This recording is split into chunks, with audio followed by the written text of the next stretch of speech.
ഇരട്ടിയാർ വാഴവര നാങ്കുതൊട്ടി മേഖലകളിലെ അജ്ഞാത ജീവി ആക്രമണത്തിൽ ആശങ്കയൊഴിയാതെ നാട്ടുകാർ. മേഖലയിൽ വനംവകുപ്പ് സ്ഥാപിച്ച നിരീക്ഷണ ക്യാമറയിൽ വന്യജീവികളുടെയൊന്നും ദൃശ്യം പതിഞ്ഞില്ല. അതേസമയം നാങ്കുതൊട്ടിയിൽ ഏലത്തോട്ടത്തിന് സമീപത്തു നിന്നും ഇന്നു രാവിലെ വലിയ ജീവി ഓടിമറയുന്നത് കണ്ടതായും പ്രദേശവാസികൾ പറഞ്ഞു.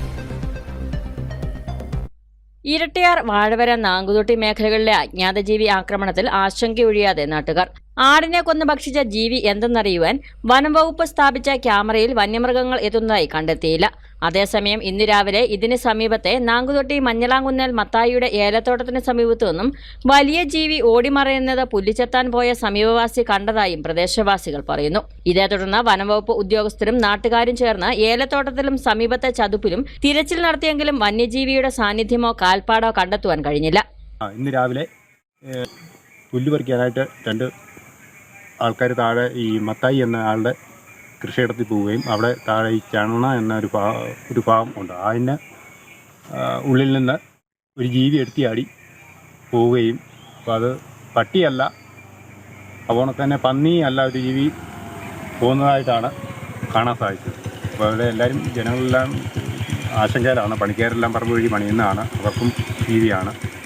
വേനലിൽ കൃഷിയിടങ്ങളിലാകെ കരിയില വീണ് കിടക്കുന്നതിനാലാകാം ജീവികളുടെ കാൽപ്പാടുകൾ പതിയാത്തതെന്നാണ് പ്രദേശവാസികളുടെ നിഗമനം. പന്തപ്ലാക്കൽ മാത്തുക്കുട്ടിയുടെ ആടിനെ വ്യാഴാഴ്ച രാത്രിയാണ് അജ്ഞാതജീവി ആക്രമിച്ചു കൊന്നത്.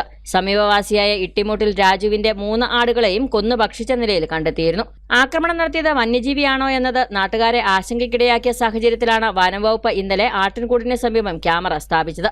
പാതി ഭക്ഷിച്ച നിലയിൽ കൂടിന് സമീപം കിടന്ന ആടിന്റെ ജഡം വെറ്ററിനറി സർജന്റെ നേതൃത്വത്തിൽ പോസ്റ്റ്മോർട്ടം നടത്തിയ ശേഷം വന്യജീവി സാന്നിധ്യം വീണ്ടും ഉണ്ടാകുമോ എന്നറിയാൻ അവിടെ തന്നെ ഇട്ടിരിക്കുകയായിരുന്നു. ഇന്ന് രാവിലെ ഉദ്യോഗസ്ഥരെത്തി ക്യാമറ പരിശോധിച്ചുവെങ്കിലും പുലിയോ കടുവയോ തുടങ്ങിയ ജീവികളുടെ സാന്നിധ്യം ഉള്ള ദൃശ്യങ്ങൾ ലഭിച്ചില്ല. ആടിന്റെ ജഡത്തിനടുത്ത് നായയും പൂച്ചയും എത്തുന്ന ദൃശ്യമാണുള്ളത്. അതുകൊണ്ട് തന്നെ ഏതു ജീവിയാണ് ആടിനെ കൊന്നു ഭക്ഷിച്ചതെന്ന കാര്യത്തിൽ വ്യക്തത വന്നിട്ടില്ല. ആളുകൾ ആശങ്കപ്പെടേണ്ട സാഹചര്യമില്ലെന്നാണ് വനംവകുപ്പ് ഉദ്യോഗസ്ഥർ വ്യക്തമാക്കുന്നത്. എന്നാൽ വനംവകുപ്പിന്റെ ക്യാമറയിൽ വന്യജീവിയുടെ ദൃശ്യം പതിഞ്ഞിട്ടില്ലെങ്കിലും ആടിനെ കൊന്നത് വന്യജീവി തന്നെയെന്ന ഉറച്ച നിഗമനത്തിലാണ് നാട്ടുകാർ. ഇവര് പട്ടിയാണെന്നാണ് വനംവകുപ്പ് അവകാശപ്പെടുന്നത്. പക്ഷേ പട്ടിയല്ല, അത് വന്യജീവി തന്നെ. ഇവിടെ സമീപവാസികളും അല്ല പ്രദേശവാസികളെല്ലാം ആശങ്കയിലാണ്.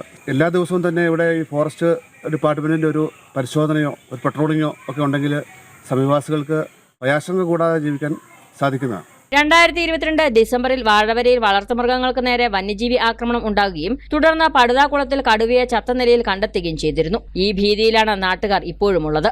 രാത്രികാല പെട്രോളിംഗ് ഉൾപ്പെടെ ശക്തമാക്കണമെന്നാണ് പ്രദേശവാസികളുടെ ആവശ്യം. News bureau, Kattappana.